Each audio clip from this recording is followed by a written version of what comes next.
பிதாவாகிய தேவனையும் ஆண்டவராகிய இயேசுவையும் அறிகிற அறிவினாலே கிருபையும் சமாதானமும் பெருகுவதாக.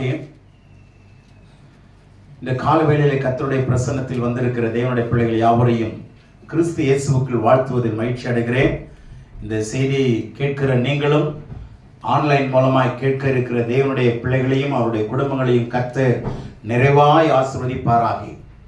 இன்றைய செய்தியின் தலைப்பாக we live to grow and grow to live. நாம் வாழ்வதற்காக வளரும்படி வாழுகிறோம்.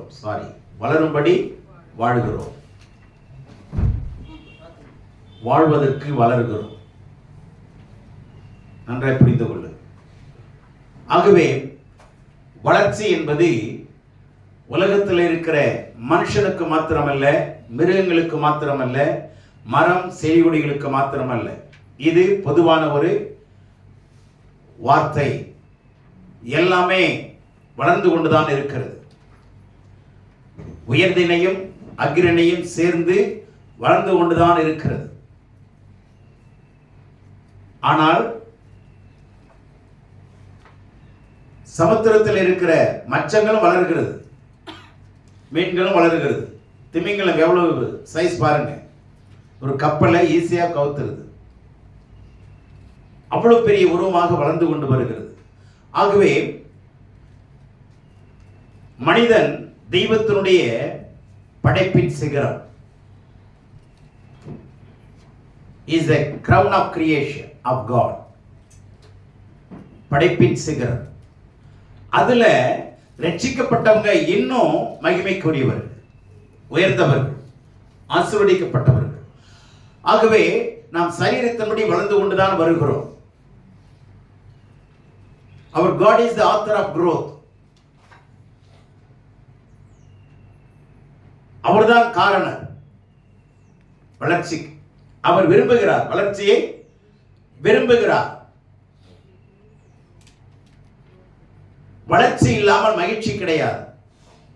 வளர்ச்சி இல்லாம பிள்ளைங்க வளரலைங்க, பருவம் அடையலைங்க, திருமணம் ஆகலைங்க, திருமணம் ஆகி குழந்தை பெற்றுக்கொள்ளலைங்க அப்படின்னா அது மிகப்பெரிய ஒரு இகழ்வு தான், இகழ்ச்சி தான், கவலை தான். ஆனா காலங்களுக்கு ஏற்றபடி வளர்ந்து கொண்டே இருக்கும் பொழுது அது ஒரு மகிழ்ச்சிகரமான ஒரு சம்பவமாய் மாறிக்கொண்டிருக்கிறது. இது சரீரத்தின்படி நாம் எதிர்பார்க்கிறோம், சரிதான். ஆனால் ஆத்துமா வளரணுங்க. இதுதான் வேதம் சொல்லுகிற முறையை கற்றுக்கொள்ளுங்க. சரீரத்தில் வளர்ந்தா மாத்திரம் பத்தா. இதுதான் மனுஷன் சொல்றான், ஆள் வளரணும், அறிவும் வளரணும். அந்த அறிவு பூர்வமானதாங்க ஆத்துமா. ஆகவே உங்க ஆத்துமாவும் வளரும்படி எதிர்பாருங்கள். ஆத்துமா வளர்ச்சி ரொம்ப முக்கியமானது. ஆத்துமா அறிவில்லாமல் இருப்பது, ஆத்துமா அறிவில்லாமல் இருப்பது நல்லதல்ல என்று சொல்லி நீதிமொழி 19:2 பார்க்கிறோம். அப்போ அறிவு அடையணும். எந்த அறிவு? தேவனை குறித்து அறிகிற அறிவு, அவருடைய குமாரன் இயேசுவை குறித்து அறிகிற அறிவு, அவர் அனுப்பி தந்த பரிசுத்த ஆவியானவர் குறித்து அறிகிற அறிவு, வேதத்தை குறித்து அறிகிற அறிவு, தேவ தூதர்களை குறித்து அறிகிற அறிவு, பிசாசனுடைய ராஜ்யத்தை குறித்து அறிகிற அறிவு, தேவனுடைய ராஜ்யம், பரலோக ராஜ்யம், ஞானஸ்தானம், ரட்சிப்பு அல்லது அபிஷேகம், ஊழியம், இப்படிப்பட்ட அறிவு அடையும்படி தேவன் விரும்புகிறார். அந்த அறிவு அடையும்படி மாத்திரமல்ல, அந்த அறிவிலே தினந்தோறும் வளரும்படி தேவன் விரும்புகிறார். நாம் உள்ளே வந்த பொழுது எப்படி இருந்தோமோ அதே மாதிரி இருக்கக்கூடாது. அதனாலதான் நாம சொல்லணும், I shall never be saved. I shall சொல்லுங்க, I shall never be saved. அப்படின்னு என்ன அர்த்தம்? நான் ஒரே மாதிரி ஒரு நாள் இருக்க மாட்டேன். ஒரே மாதிரி வளர்ச்சி இல்லாம இருக்க மாட்டேன். என்னை பலப்படுத்துகிற கிறிஸ்துவினாலே நான் வளர்ந்து கொண்டே இருப்பேன். என்னை பலப்படுத்துகிற கிறிஸ்துவினாலே நான் வளர்ந்து கொண்டே இருப்பேன். டெய்லி சொல்லுங்க. அப்போ நம்ம சரீரத்தில் வளரணும், ஆத்மாவில் வளரணும், ஆவியின்படி ஆவியிலேயே நம்ம வளரணும். இந்த வளர்ச்சி இல்லைன்னா முதிர்ச்சி இல்லைங்க. வளர்ச்சி இல்லைன்னா முதிர்ச்சி இல்லை, மகிழ்ச்சியும் கிடையாது. பிறகு கேட்டால் நமக்கு மிகப்பெரிய அதிர்ச்சி தான் காத்திருக்கும். வளரவே இல்லைங்க, பிறந்த மாதிரியே பிறந்த மேனிக்கே இருக்குதுங்க அப்படின்னா எவ்வளோ வேதனைக்குரிய விஷயம். அதனால் இந்த அதிகாரத்தில் அவர் ஆண்டவர் இயேசு கிறிஸ்துவோட வருகையை வலியுறுத்தி சொல்கிறார். இந்த அதிகாரத்தில் பார்த்தீங்கன்னா 5 இடங்களில் பிரியமானவர்களே என்று அழைக்கிறார். My beloved, my beloved, my beloved, பிரியமான சகோதரன் என்று பவுலை சொல்லுகிறார். எனக்கு பிரியமானவர்களே, ஆரம்பமே பிரியமானவர்களே தான் ஆரம்பிக்குது. சரிங்களா? 1ஆம் வசனத்தில் பிரியமானவர்களே, பிறகு 8ஆம் வசனத்தில் பிரியமானவர்களே,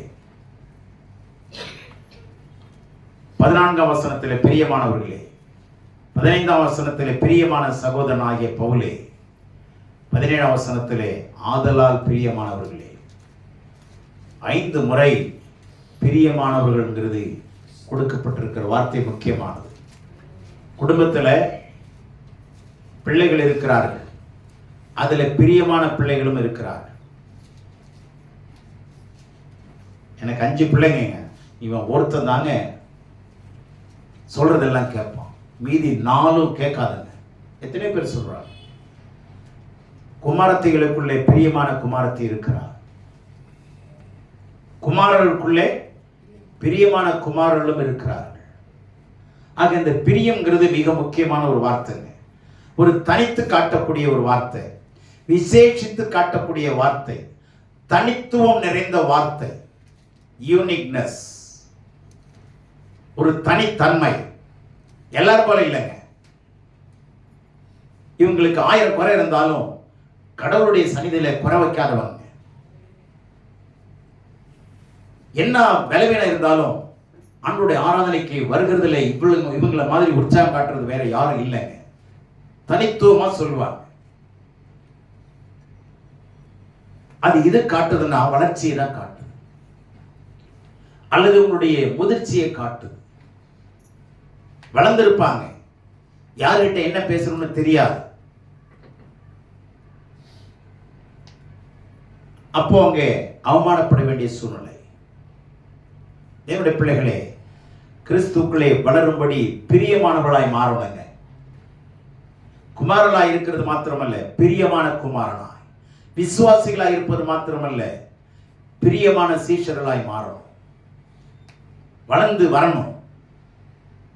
தேவன் அதை விரும்புகிறார், உங்க குடும்பங்களிலே விரும்புகிறார்.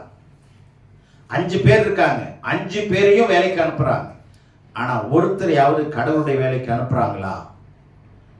நான் கேட்கிறேன், 4 பிள்ளைங்க 3 பிள்ளைங்க இருக்கிறாங்களா? கடவுளுடைய வேலைக்கு உங்க குடும்பத்தில் யாரையும் அனுப்ப மாட்டீங்களா? இல்ல கடவுள் தெரிந்து கொள்ளலன்னு நினைக்கிறீங்களா? தேவனுடைய பிள்ளைகள் நல்லா கவனிங்க.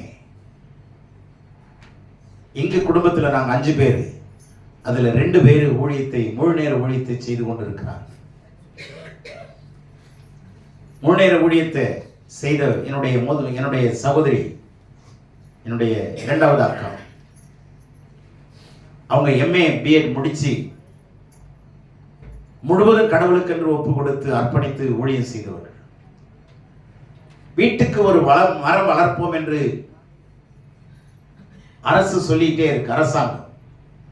வீட்டுக்கு ஒருத்தரை பட்டாளத்துக்கு அனுப்புங்கன்னு கேட்டுட்டு இருக்கிறாங்க. நம்முடைய ஆண்டவர் எல்லாரையும் தான் கேட்கிறாரு, எல்லாரும் வாங்கன்னு தான் சொல்றாரு. ஆனா எல்லாரும் வருகிறோமா? ஆண்டவரே உம்முடைய ஊழியத்தை செய்யும்படி, தலை சிறந்த ஊழியத்தை செய்யும்படி பிள்ளைகளை கொடுக்கிறோமா? சில பேர் கொண்டு வருவாங்க. அவங்கள என்னன்னு கேட்டீங்கன்னா, ஐயா இந்த பிள்ளை தருதல் ஐயா, கீழ்ப்படியவே மாட்டேங்குது, படிக்கவே மாட்டேன்றான், எப்படியா பைபிள் காலை படிக்க வச்சு ஊழியக்காரன் ஆக்கிருங்கன்றான். யாரை கொண்டு வராங்கன்னு பாருங்க. படிக்காதவங்கள, கீழ்ப்படியாதத, அடங்காதத, அதை கொண்டாந்து என்ன பண்ணிடுறாங்க? ஆண்டவருக்கு கொடுக்கிறாங்க. ஆனா வேதம் சொல்லுகிறது, விசேஷமானவர்களை கர்த்தருக்கு கொடுங்கள், விசேஷமானவர்களை கர்த்தருக்கு கொடுங்கள். ஆனா கொடுக்கிறோமா? என் பிள்ளைகளே ஊழியத்துக்கு நான் கொடுக்கிற ஆண்டவரே, நீங்க யாரை தேர்ந்தெடுத்தீங்களோ எடுத்துங்க ஆண்டவரேன்னு சொல்றோமா? அப்படி ஒரு விசாலமான இதயத்தோட கடவுள்கிட்ட சொல்றோம். அப்படி நீங்க விரும்புற பிள்ளையை எடுத்துக்கிட்டாருன்னா ஊழியத்துக்கு, ஐயோ இந்த பிள்ளையை எடுத்துக்கிட்டாரு அப்படின்னு நம்ம நினைப்போம். ஆனா தேவனுடைய திட்டத்துக்கு விட்டு கொடுங்க, வளர்ச்சியை அடையும்படி ஒப்பு கொடுங்க. உங்க குடும்பத்தில் ஒரு பிள்ளை ஊழியக்காரா இருக்கிறாங்கன்னா நிச்சயமா அதற்கான ஆசீர்வாதம் சந்ததி சந்ததியா போயிட்டே இருக்கும், உங்க குடும்பம் முழுவதும் வருங்க. இன்னைக்கு சிந்திச்சு பாருங்க, என் பிள்ளைகள எத்தனை பேரை நான் ஆண்டவருடைய ஊழியத்துக்கு நான் கொடுத்துருக்கிறேன். இதுவரைக்கும் அந்த எண்ணமே இல்லை அப்படின்னு, அதுவும் வருத்தத்துக்குரியதான ஒரு விஷயம். ஆகவே இந்த வார்த்தையை நான் உங்களோடு கூட பேச விரும்புகிறேன். ஆகவே பிரியமான பிள்ளைகளாய் வாழும்படி விரும்புங்க. வேதத்தில் பாருங்க, சாமுவேல் மனிதருக்கும் தேவனுக்கு பிரியமாய் நடந்து கொண்டான். தாவீது அப்படிதான் பிரியமாய் நடந்து கொண்ட புருஷர்கள் வித்தியாசமானவர்கள். ஒரு சிலர் தான், எல்லாரும் பிள்ளைகள் தான், எல்லாரும் குமாரர்கள் தான், எல்லாரும் குமாரத்திகள் தான். ஆனா அந்த பிரியமான இடத்துக்கு எத்தனை பேர் வருகிறோம்? சபையில இவர்கள் பிரியமானவர்கள், எதை சொன்னாலும் எப்ப சொன்னாலும் வந்து நிற்பாங்க. இவங்க அப்படிப்பட்ட ஒரு அர்ப்பணமுடையவர்கள், அப்படிப்பட்ட அர்ப்பணத்துக்கு தங்களை அர்ப்பணித்தவர்கள். ஆகவே அந்த ஒரு பிரியமானவர்களே சொன்னா எல்லாரையும் சொல்ல மாட்டாங்க, அதுக்கு எல்லாரும் தகுதியாகவும் முடியாது. தேவனுடைய பிள்ளைகளை விசுவாசிங்க, இந்த வார்த்தையை உங்க மனதில் நிறுத்தும்படி நான் விரும்புகிறேன். பிரியமானவர்களே என்று அழைக்கணும். இப்ப ஊழியக்காரன் சொல்லலாம், சொல்லாம போகலாம், ஆனா கடவுள் உங்களை சொல்லணுங்க. பிரியமானவர்களே, பிரியமானவர்களே, உத்தமையே, நீதியை சுமக்கிறவர்களே, வேதத்தை சுமக்கிறவர்களே, இதெல்லாம் ஆண்டவர் சொல்லும்படி நாம நம்ம ஒப்பு கொடுப்போம். ஆகவே அதற்கான வார்த்தையை நாம 2 பேதுரு 3ஆம் அதிகாரம் 18ஆம் வசனத்தை வாசிக்கும்படி கேட்கிறேன்.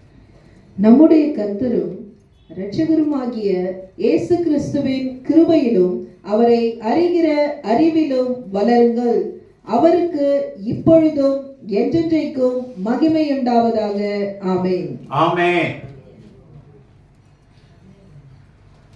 மேல் வசனம் சொல்லுகிறது பாருங்க, அதையும் படிங்க. 17ஆம் வசனம், ஆதலால் பிரியமானவர்களே, இவைகளை முன்னமே நீங்கள் அறிந்திருக்கிறபடியால் அக்கிரமக்காரருடைய வஞ்சகத்திலே நீங்கள் இழுப்புண்டு உங்கள் உறுதியிலிருந்து விலகி விழுந்து போகாதபடிக்கு எச்சரிக்கையாயிருந்து. பாருங்க, ஆதலால்னு சொன்னா இது இணைப்பு வார்த்தைங்க. ஆகையால் தான் ஏதோ முன்னாடி சொல்லியிருக்கிறோம், முன்னாடி சொல்லப்பட்டதை தொடர்ந்து ஆகையினால நாம என்ன பண்ணுவோம் அப்படின்னு நம்ம தொடர்ந்து பேசுவோம். இப்போ ஒரு பிரயாணத்துக்கு பேசி இருக்கிறோம்னா முடிவில் என்ன சொல்லுவாங்க, சரி ஆகையினால நம்ம எந்த நேரத்தில் கிளம்புவோம் முடிவு பண்ணுவோம் அப்படின்னு, அது தொடர்ச்சியான இணைப்புக்கான வார்த்தை. ஆதலால் தான் இதுக்கு பின்னாடி இருக்கிற வசனம், முன்னாடி இருக்கிற வசனத்தெல்லாம் வீட்டில் போய் உட்கார்ந்து படிங்க. அப்ப அந்த ஆதலாலுக்கு அர்த்தம் தெரியும். ஆதலால், ஆகையால், இதுக்கு அர்த்தம் தெரியும். அந்த அர்த்தத்தோட இணைச்சு படிங்க. பிரியமானவர்களே, நான் அருமையான வார்த்தை, பிரியமானவர்களே. அதை படிக்கும்போது யோசிங்க, நான் பிரியமானவளா, பிரியமானவனா? உங்க தாய் தகப்பனுக்கு நீங்க பிரியமானவளா இருக்கலாம். உங்களை சுத்தி இருக்கிற ஜனங்களுக்கு நீங்க பிரியமான பிள்ளையா இருக்கிறீங்களா? வெறுப்பு அடையாதபடி நம்முடைய வாழ்க்கையினுடைய முறை இருக்கா? நாம் அப்படி நடந்து கொள்றோமா அப்படிங்கிறத நீங்களே சிந்தித்து பாருங்க. கடவுள் என்னை பார்த்து பிரியமானவளேன்னு கூப்பிடுவாரா? கூப்பிடுவாரா? கொஞ்சம் சொல்லுங்க. கடவுள் நம்மை பார்த்து பிரியமானவளே, பிரியமானவனேன்னு கூப்பிடுவாரான்னு நீங்க யோசிச்சு பாருங்க. எதுக்கு சொல்றாரு? இவைகளை நீங்கள் முன்னமே அறிந்திருக்கிறபடியா. நீங்கள் என்ன பண்ணிருக்கிறீங்க? நீங்க இதை முன்னமே அறிந்திருக்கிறீங்க என்றார். அப்ப அந்த அறிகிற அறிவை அடையணும். நீங்க அறிகிற அறிவை அடையணும். அப்போ அறிந்திருக்கிறபடியால் அக்கிரமக்காரருடைய வஞ்சகத்தினாலே நீங்கள் இழுப்புண்டு உங்கள் உறுதியிலிருந்து விலகி, உங்கள் உறுதியிலிருந்து, உங்கள் உண்மையிலிருந்து, உங்கள் உத்தமத்திலிருந்து, உங்கள் சாட்சியிலிருந்து விலகி நீங்கள் விழுந்து போகாதபடிக்கு எச்சரிக்கையாயிருங்கள். நல்லா கவனிங்க. நீங்கள் உங்கள் உறுதியிலிருந்து விலகிறாம எச்சரிக்கையாயிருங்க. ஏன்னா எச்சரிப்பு கொடுத்தாவே ஒரு ஆபத்து இருக்குன்னு அர்த்தம். இந்த ரோட்ல கவனமா போங்கன்னா அந்த ரோட்ல பள்ளங்கள் இருக்கலாம், மேடுகள் இருக்கலாம், கவனமா போங்கன்னு அர்த்தம். ஆகவே எச்சரிப்பை கொடுக்கிறார். வளர்ச்சிக்கு முன்னாடி எச்சரிப்பு முக்கியம். அந்த வார்னிங் ரொம்ப அவசியம். அந்த எச்சரிப்பை நாம் உள்ளவர்களா இருப்போமானா எல்லாரையும் கொரோனா காலத்துல கவர்மெண்ட் என்ன சொல்றது, மாஸ்க் போடுங்க, எச்சரிப்பு கொடுத்துட்டே இருந்தாங்க இல்லையா? ஆனா போடாதவங்களுக்கு என்ன கொடுத்தாங்க? தண்டனை கொடுத்தார். தேவனுடைய பிள்ளைகளே, எச்சரிப்பை ஏற்றுக்கொள்ளுங்கள், உங்களுக்கு பாதுகாப்பு உண்டா. ஆமென். ஆகவே முக்கியமான விஷயத்துக்கு வர, விழுந்து போகாதபடிக்கு நீங்கள் எச்சரிக்கையாயிருங்கள். உங்கள் உறுதியிலிருந்து விலகுகிறதற்கு பலவிதமான பிரச்சனை வரலாம். நிறைய பேர் நினைக்கிறாங்க ஞானசாரம் எடுத்துட்டா ரொம்ப சோதனை வருங்க. இல்லைங்க. சரி, அப்படியே சோதனை வரட்டும், உங்க கூட இயேசு இருக்கிறார்ல, அவர் பார்த்துக்குவார். சோதனை எதுக்கு வருதுன்னா உங்களை பாடங்களை கற்றுக் கொடுக்குதான்னு மனசுல வச்சு. சோதனை எதுக்கு வருது? எனக்கு பாடங்களை கற்றுக் கொடுக்குறா. அப்ப பாடங்களை கற்றுக் கொடுக்கிறது ஒரு சோதனை அவசியம். வரட்டும், அப்பதான் நான் என்ன பண்ணுவேன்? சோதனையை கத்துக்குவேன். அப்படி சொல்லுங்க, சோதனை வரட்டும். அத மாதிரி சொல்ல மாட்டீங்க. சோதனை வரட்டும் சொல்ல மாட்டீங்கல்ல? சோதனை என்ன சோதனை வந்தாலும் வரட்டும். சோதனை மேல் சோதனை போதுமாடா சாமிமா. அது இல்ல, சோதனை இருந்தாதாங்க சாதனை வரும். சோதனைக்கு தொடர்ந்து என்ன உண்டு? சோதனையை புரிந்து கொண்டு கையாளுவீங்கன்னா அது சாதனையா மாத்தலாம். சோதனையை புரிந்து கொண்டு கையாளாம விட்டுட்டீங்கன்னா அது வேதனை ஆயிடும். ஒரு பக்கம் வேதனை வந்துடும். நீங்க புரிஞ்சு கையாண்டீங்கன்னா சாதனை ஆயிடும். சாதனை செஞ்சிருவோம், சாதிச்சிருவோம், சக்சஸ்ஃபுல் ஆளா மாறிடுவோம். அல்லேலூயா. ஆகவே சோதனையை சகிக்கிற மனுஷன் பாக்கியவான். சோதனையை சகிக்கிற மனுஷன் பாக்கியவான். அவன் பாடம் கற்றுக்கொள்ளுகிறவன். பாடம் கற்றுக்கொண்டவன் அடுத்த தலைமுறைக்கு பாடம் கற்றுக் கொடுக்கிறவன். பாடம் கற்றுக்கிட்டவங்க பாடத்தை கற்றுக் கொடுப்பாங்க. அதனாலதான் சோதனை வருதுங்க. அப்ப சோதனை வேணுமா வேணாவா? சோதனை வேணும். பயப்படாதீங்க. ஏனென்றால் வேதம் சொல்லுது, அவர் தாமே சோதிக்கப்பட்டு பாடுபட்டதினாலே சோதிக்கப்படுகிறவர்களுக்கு உதவி செய்ய அவர் வல்லவராய் இருக்கிறார். He is able to deliver you. என்ன அழகான வார்த்தை. அவர் விடுதலை ஆக்குகிறதற்கு வல்லவராய் இருக்கிறார். விடுதலை ஆக்குகிறவர் இல்ல, விடுதலை ஆக்குகிறவர்னா முடிஞ்ச வரைக்கும் உதவி செய்வங்க, இல்லைன்னா நீங்க பாத்துங்கன்னு சொல்றதுதான் விடுதலை ஆக்குகிறது. ஆனா விடுதலை ஆக்க வல்லவர்னா நீங்க எந்த சூழ்நிலையில் இருந்தாலும் எந்த படுகொலியில் இருந்தாலும் தூக்கி உங்களை நிறுத்துகிறவர் தான் வல்லவர். அதனால இந்த வார்த்தை பயன்படுத்தப்பட்டிருக்கு. He is able to deliver you out of your temptations, whatever it may be. கவலைப்படாதீங்க. however it may be. எவ்வளவு பெருசா இருந்தாலும் எவ்வளவு உயரமா இருந்தாலும் பயப்படாதீங்க. உலகத்தில் இருக்கிறவர்கள் உங்களுக்குள் இருக்கிறவர் பெரியவர். பயப்படாதீங்க. சோதனை வரட்டும், வரவேறுங்க. நீங்க வித்தியாசமான ஆளா மாறிடுவீங்க. ஆகவே இந்த எச்சரிப்போடு சொல்றாரு, நம்முடைய கர்த்தரும் இரட்சகருமாகிய இயேசு கிறிஸ்துவின் கிருபையிலும் அறிகிற அறிவிலும் வளருங்கள், வளருங்கள், வளருங்கள். அல்லேலூயா. என்ன பண்ணுங்க? வளருங்கள், வளருங்கள். அந்த வார்த்தை கவனிங்க. grow more, grow more, grow more. வளருங்க, இன்னும் கொஞ்சம் வளருங்க, அறிவில வளருங்க. இப்ப 3 விதமான விஷயத்தை நான் உங்களுக்கு சொல்றேன் இந்த வார்த்தையில, இந்த வசனத்துல. என்ன அப்படின்னா, இப்ப யோவான் 14:6 என்ன இருக்கு? நானே வழியும் சத்தியமும் ஜீவனுமாய் இருக்கிறேன். என்னை அல்லாமல் ஒருவனும் பிதாவினிடத்தில் போக முடியாது. இயேசு சொல்றாரு, என்னை அல்லாமல் ஒருவனும். அதற்கு நான் என்னவா இருக்கிறேன்? வாசலா இருக்கிறேன், சத்தியமா இருக்கிறேன், ஜீவனாய் இருக்கிறேன், நித்திய ஜீவனாய் இருக்கிறேன். நானே வாசலா இருக்கிறேன், சத்தியமாவும் நித்தியமாவும் இருக்கிறேன். இந்த மூணு இந்த வசனத்துக்குள்ள இருக்கு. இந்த கிருபைங்கிறது என்னன்னா வாசல். கிருபைங்கிறது என்ன? வாசல். வாசல் என்ன? நீங்க எப்படிப்பட்ட பாவியா இருந்தாலும், எப்படிப்பட்ட மோசமான குணமுடையவளா இருந்தாலும், கொலைக்காரனா இருந்தாலும், கொள்ளைக்காரனா இருந்தாலும், வேசிக்காரனா இருந்தாலும், திருடனா இருந்தாலும், விக்கிர ஆராதனைக்காரனா இருந்தாலும், அப்படியே உள்ளவான்னு சொல்லுது பார்த்தீங்களா? அதுதான் கிருபை. அதுதான் இருக்கிற வண்ணமாகவே உள்ள வாங்க. ஏன்னா எந்த மனுஷனும் தன்னை என்ன பண்ண முடியாது? மாற்றிக்கொள்ளவே முடியாது, காத்து கொள்ளவும் முடியாது. கரைப்பற்றுவான். எந்த பாவத்திலேயாவது ஒருத்தன் என்ன பண்ணிடுவான்? கரைப்பற்றுவான். இடத்துல பாவம் இல்லைன்னு ஒரு மனுஷன் என்ன பண்ண முடியாது? சொல்லவே முடியாது.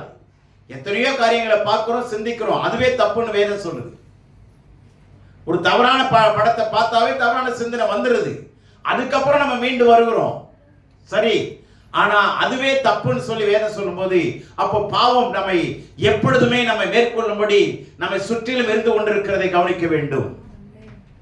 நாம் ஜாக்கிரதை உள்ளவர்களாய் இருக்க வேண்டும். நாம் ஜாக்கிரதை உள்ளவர்களாய் இருக்க வேண்டும். ஆகவே கவனிங்க, கிருபை என்பது ஒரு என்ட்ரன்ஸ், டோர், ஒரு வாசல். இதுக்குள்ள நம்ம அப்படியே வந்திருக்கோம். அதுதான் ஆண்டவர் இயேசு. வாங்க, என்னிடத்துல எல்லாரும் வாங்க. மத்தேயு 11:28 சொல்றார் இல்லையா? எல்லாரும் என்னிடத்துல வாருங்க, எல்லாரும் என்னிடத்துல வாருங்க, நான் உங்களுக்கு இளைப்பாறுதல் தருவேன். I will give you rest. அது முடிகிற வரைக்கும், அந்த வசனம் முடிகிற வரைக்கும் பார்த்தீங்கன்னா ரெண்டு விதமான இளைப்பாறுதல் சொல்றார். ஒன்று, முதலாவது ரெஸ்ட் வந்து சரீரத்துக்கு, ரெண்டாவது ரெஸ்ட் வந்து உங்க ஆத்மாவுக்கு. எப்போ நீங்க உள்ள வந்துட்டீங்கன்னா சரீரத்துக்கு உங்களுக்கு விடுதலை. அது எப்படிப்பட்ட வியாதியா இருக்கட்டும், பிரச்சனையா இருக்கட்டும், போராட்டமா இருக்கட்டும், பிசாசனுடைய வஞ்சகமா இருக்கட்டும், எந்த கட்டுகள் இருந்து நீங்க விடுதலை ஆயிடுவீங்க வந்துட்டீங்கன்னா. ரெண்டாவது, அவர் நுகத்தை ஏத்துக்கிட்டீங்கன்னா, அதாவது கொஞ்சம் பாரம், ஒரு பொறுப்பு, அந்த கட்டளைக்கு கீழ்ப்படுகிறது, அவர் சொன்னபடி நடக்கிறது, அப்படின்னா சீஷனா மாறினீங்கன்னா. ரெண்டாவது என்ன? உள்ள வந்தவங்க அவரை சொல்றபடி கேட்டு கீழ்ப்படுகிறதுக்கு ஒப்பு கொடுத்தீங்கன்னா நீங்க சீஷனா மாறிடுவீங்க. அப்போ சீஷனா மாறினீங்கன்னா உங்க ஆத்மாவுக்கு இளைப்பாறுதல், உங்க சிந்தனை கொஞ்சம் ரெஸ்ட் வந்துடும். பழைய மாதிரி தவிச்சிட்டு இருக்க மாட்டீங்க, போராட்டம் இருக்க வேண்டிய அவசியம் இருக்கா. எல்லாம் கர்த்தர் பார்த்துக் கொள்வார். எனக்காக ரத்த சிந்தினவர் எனக்காக இருக்கிறார். அவர் எனக்காக என்ன சொன்னார் தெரியுமா? சிலுவையிலே எல்லாம் முடிந்தது. மனுஷனுக்கு செய்ய வேண்டிய எல்லா கடமையை நான் செய்து சரியாய் முடித்திருக்கிறேன். He has done perfectly and beautifully. ரொம்ப அழகாக நேர்த்தியாக அவர் செய்திருக்கிறார். இனி நாம செய்ய வேண்டிய ஒரு காரியமே இல்லைங்க. நம்பினா போதும், விசுவாசித்தா போதுங்க. நம்புங்க. ரொம்ப லெகுவான விஷயங்க கிறிஸ்தவம். எந்த மனுஷனையும் மதம் மாற கடவுள் சொல்லவே இல்லைங்க. வேதத்துல நீங்க படிச்சு பார்த்து எங்கேயாவது மதம் மாறன்னு சொல்லி இருக்கிறான்னு சொல்ல முடியுமா? முடியவே முடியாது. மதம் மாற வேண்டிய அவசியம் இல்லை. நிறைய பேர் தப்பா புரிஞ்சு இவங்க மதம் மாத்துறாங்கன்றாங்க, கம்ப்ளைண்ட் கொடுக்கறாங்க. அத அதிகாரிகளும் புரியாம அரெஸ்ட் பண்றாங்க. எந்த மனுஷனையும் மதம் மாற்ற முடியாது, தேவையே இல்லை. வேதமும் சொல்லவில்லை மதம் மாறுங்கள், சொல்லவே இல்லை. இயேசு மதம் மாத்த வந்தாருன்னு எங்கேயாவது நீங்க எந்த கருத்தாவது ஆண்டவர் சொன்னதில்லை சொல்ல முடியுமா? சொல்லவே முடியாது. ஒரு சின்ன எவிடன்ஸ் கூட கிடையாது. இப்போ நாங்களும் அதே தான் சொல்றோம். மனம் மாற வேண்டிய அவசியம் இல்லை, ஆனால் மனம் மாறுங்கள். ஆண்டவர் சொன்ன வார்த்தை மனம் மாறு. மனதை மாத்திக்கோ, சிந்தனையை மாத்திக்கோ, வழியை மாத்திக்கோ, புத்தியை மாத்திக்கோ, அறிவை மாத்திக்கோ, ஒழுக்கத்தை எடுத்துக்கோ, கீழ்ப்படி. இதுல என்னங்க தப்பு இருக்கு? குடிக்காத, கோபம் கொள்ளாத, எரிச்சல் அடையாத, பொல்லாத பார்த்த உடனே வயிறு எரியாத. என்ன அழகான ஒரு ஆலோசனை இல்ல? இதுல என்னங்க தப்பு இருக்கு? அப்பா அம்மாவுக்கு கீழ்ப்படி. இது என்ன தப்பு இருக்கு? மனைவிகளை உங்கள் சொந்த புருஷருக்கு கீழ்ப்படியுங்கள். இதுல என்ன தப்பு இருக்கு? எவ்வளவு அழகான ஆலோசனை கடவுள் கட்டளையை கொடுக்கிறாரு. இதெல்லாம் தெரியாம மனுஷன் என்ன பண்றான்? மதம் மாத்திரான்னு சொல்லி அவன் அடிச்சு நொறுக்கி ஏமாத்தி இதெல்லாம் பண்ணிட்டு கிடக்கிறாங்க. தேவனுடைய பிள்ளைகளே, நீங்க எங்க பார்த்தாலும் சொல்லுங்க, நாங்க மதம் மாத்த வரல. வேதத்தில் இந்த வார்த்தை இல்லை. மனம் மாறும்படி. அல்லேலூயா. அதனால இன்னைக்கு வளரும்படி விரும்புங்கள். ஆண்டவர் வழியா இருக்கிறார். ஆண்டவர் தான் உள்ள வரதுக்கு வழி கொடுக்கிறார். நீங்க வாங்க என்றார். அதுதான் கிருபை. அடுத்தது அவரை அறிகிற அறிவன் இருக்கு பார்த்தீங்களா? அதுதாங்க சத்தியம். அவரை அறிகிற அறிவுதான் சத்தியம். இப்ப அவர் அறிகிற அறிவை சரியா அடையலைங்க. அப்படின்னா நீங்க அடுத்த லெவலுக்கு போக முடியாது, ஆண்டவருக்குள்ள வளர முடியாது. அதாவது ரெண்டு விதமான விஷயம் நிறைய இருக்குங்க. அதுல ஒன்னு ரெண்டு மூணு சொல்றேன். ஒன்று நீதிமானுக்குரிய ஆசீர்வாதம், இன்னொன்று பரிசுத்தவான்களுடைய ஆசீர்வாதம், இன்னொன்று நீதிமான் வேற, நீதியை வெளிப்படுத்துகிற மனுஷன் வேற. அப்படின்னு என்ன அர்த்தம்னா, நீதிமானுக்குரிய ஆசீர்வாதம், பரிசுத்தவான்களுக்குரிய ஆசீர்வாதம், அடுத்தது நீதியின் கனிகளை கொடுக்கிறவருடைய ஆசீர்வாதம். இப்படி படிப்படியா இருக்குங்க. அப்ப அந்தந்த ஆசீர்வாதத்தை நம்ம அந்தந்த நேரத்தில் அடையலைன்னா நம்ம வளர முடியாது. நம்ம என்ன செய்ய முடியாது? வளர முடியாது. ஒளியில் உள்ள பரிசுத்தவான்களுடைய சுதந்திரத்தில் பங்கடையும்படி. என்னுடைய பிள்ளைகளே, வேதம் தெளிவுபடுத்துதுங்க. வளரணும். வளராம இருந்துட்டீங்கன்னா ஆபத்து ஆண்டவருக்கு இல்லை, நமக்கு தான். எத்தனை பேர் நான் வந்ததுல இருந்து இது வரைக்கும் நான் வளர்ந்துருக்கிறேன்னு எத்தனை பேர் சந்தோஷப்படுறீங்க? நான் வளர்ந்துருக்கிறேன், முன்னாடி விட எனக்கு வளர்ச்சி இருக்கு. எத்தனை பேர் சந்தோஷப்படுறீங்க? கொஞ்சம் ஆண்டவருக்கு நன்றி சொல்லுங்க. நான் வளர்ந்து தான் இருக்கிறேன். நான் சரீரத்தில் கேட்கல, சரீரத்திலும் வளர்ந்து தான் இருக்கிறீங்க. நான் முன்னாடி பார்த்ததை விட இப்போ கொஞ்சம் கொண்டு முண்டா நல்லா தான் இருக்கிறீங்க, வளர்ந்து தான் இருக்கிறீங்க. சரியா? நல்லா தான் இருக்கிறீங்க, சந்தோஷமான விஷயம்தான். ஆனா ஆண்டவர் விரும்புகிறபடி அவருடைய வளர்ச்சியில நம்ம வளர்ந்துருக்கிறோம்னா அதுதாங்க. அதை விட இன்னும் வளரணும், இன்னும் வளரணும். ஆண்டவர் விரும்புகிறார். புதிதாய் பிறந்த குழந்தைகளை போல இருக்காதீங்க. பாலையே குடிச்சுக்கிட்டு கிடந்தா உங்களால கடினமான வேலையே செய்ய முடியாது. 3 வேளையும் ஒவ்வொரு டம்ளர் பால் தாங்க குடிக்கிறேன் அப்படின்னா அவங்களால கடினமான வேலையை செய்ய முடியுமா? முடியவே முடியாது. ஆர்கன்ஸ் எல்லாம் பலன் அடையும். திட உணவு வேணும்.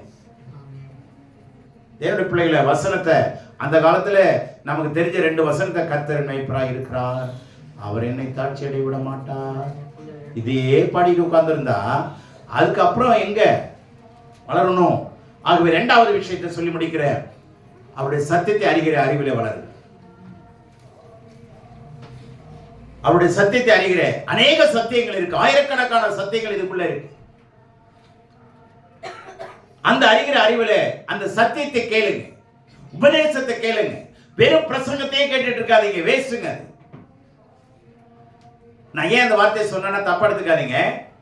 ரட்சிக்கப்படுறவங்களுக்கு அது தேவை, ரட்சிக்கப்படுறவங்களுக்கு கண்டிப்பா அது தேவை. ஆனா வளர்ச்சிக்கு எது தேவைன்னா உபதேசம் தான் தேவை. அவங்களுக்கு அது தேவையற்றதா போயிடும். அதனாலதான் நான் சொல்றேன், வளர்கிறவர்களுக்கு பிரசங்கம் தேவையில்லை, உபதேசம் தான் தேவை. வளருகிறவர்களுக்கு உபதேசம் தான் தேவை. பாடங்கள் தேவை, செமினார்கள் தேவை.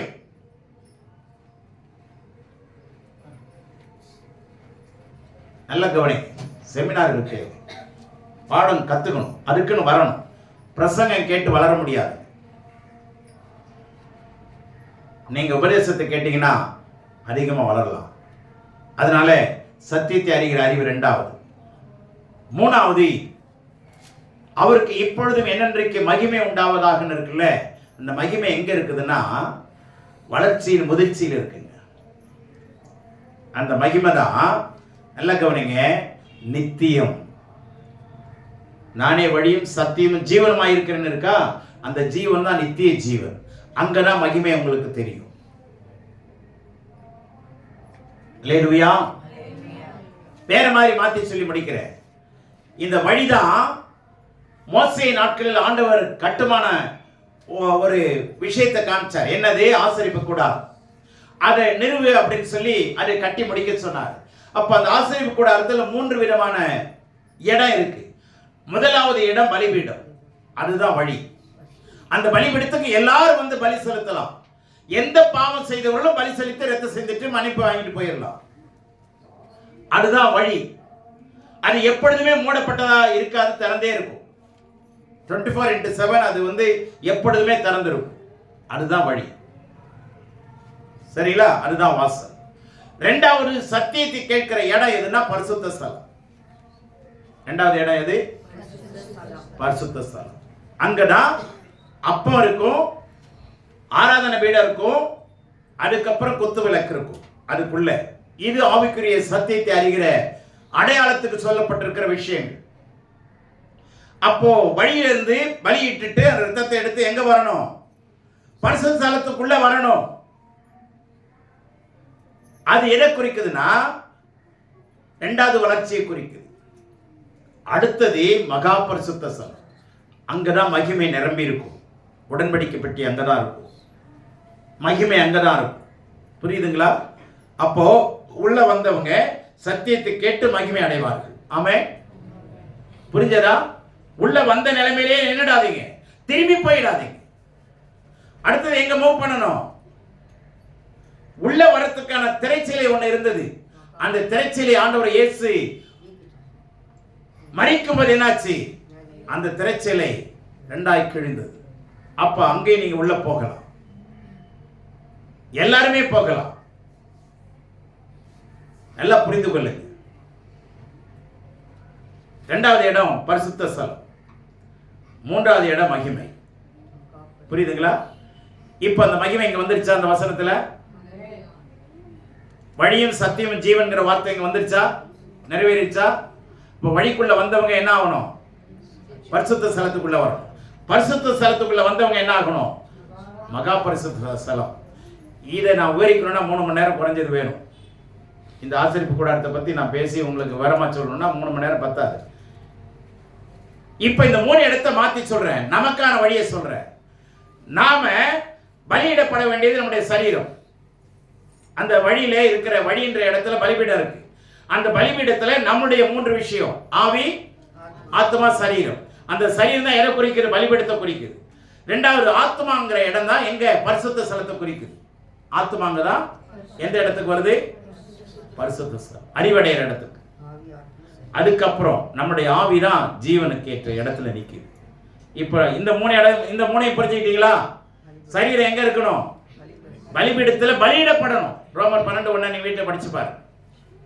உங்க சரீரம் பலியிடப்படணும், ஜீவ பலியா மாறணும். அப்படி மாறிட்ட பிற்பாடு உங்க ஆத்மா அறிவடைகிறதுக்கு பரிசுத்த ஸ்தலத்துக்கு வரணும். அங்க நீங்க நிக்கணும், கேட்கணும், சத்தியத்தை உணரணும், கீழ்ப்படியணும். ஆத்மா. ஆவி எங்கன்னா தேவன் இருக்கிற இடம் தான் அந்த 3வது இடம், மகிமையான இடம். அப்போ உங்க ஆவி மகிமையோடு இணையும். அப்ப நித்திய ஜீவனை நீங்க பெற்றுக்கொள்வீர்கள். ஆதலால் பிரியமானவர்களே, இதை கேட்டு உணரும்படி தேவன் உங்களை இன்றைக்கு கொண்டு வந்திருக்கிறார். அல்லேலூயா. தேவன் உங்களை கொண்டு வந்திருக்கிறார். ஆகவே நல்ல கவனிங்க பிரியமானவர்களே, அவருடைய கிருபையிலும் அவருடைய சத்தியத்தை அறிகிற அறிவிலும் வளருங்கள். அப்பொழுது நித்திய மகிமை உங்களுக்கு உண்டாயிருக்கும். கர்த்தர் தாமே உங்களை ஆசீர்வதிப்பாராக. ஆமென்.